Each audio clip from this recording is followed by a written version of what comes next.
All right, time for vlog number 5. This one was another time descriptive essay writing. This time we had to do a descriptive essay based on the RPC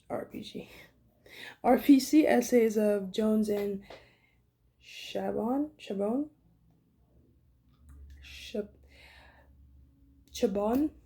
I'm gonna go with that one for this one. After reading both of these essays, though, I kind of feel that both create similar portraits, just with two different perspectives. Like they have two different perspectives of the same thing. They both talk about wanting children to have more creative possibilities and opportunities, as well as more of like a creative environment.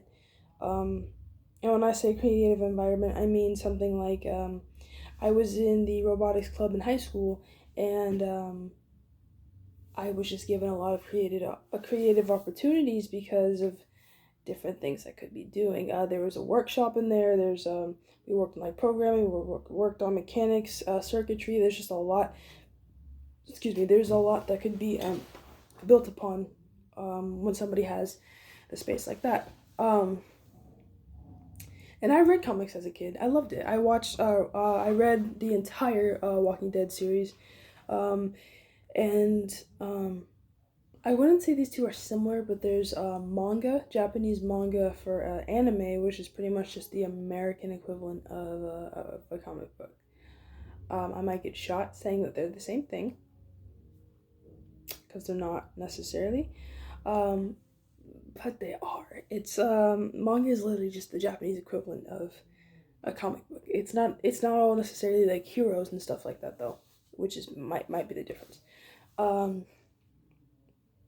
And they're awesome. I love reading them. I love seeing where authors, editors, and illustrators go with a story, and they kind of just take off with it. And you're there. You're able to see it. You're able to, they give you the illustration, so you can kind of be there and feel how the story progresses. And I would say that I have a very creative mind. I can kind of find inspiration through anything. And I feel where these two are coming from about having just more creative possibilities and opportunities for kids, because I feel like I'm better off for it, so why not offer it to anybody who is kind of like, willing to go there.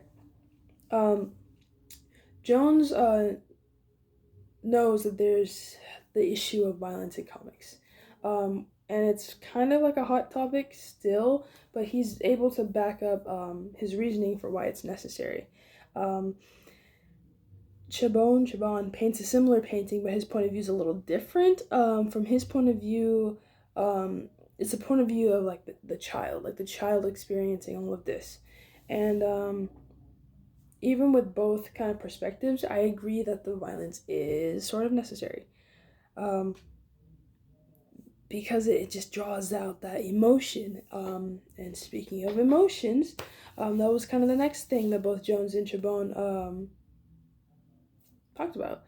They know that emotions are human. And it doesn't matter if you're a superhero, a villain, a monster, an animal. Everything has emotions, and emotions make the story. On top of the actual, plot itself. So they both wanted it to be kind of depicted in a way that's more helpful than just showing straight violence just to show straight violence, and I really appreciate that. And all the emotions in comics kind of come back to real life too. There's a lot of things that we deal with, especially when we're like growing up. All sorts of high school, adolescence type of things going on.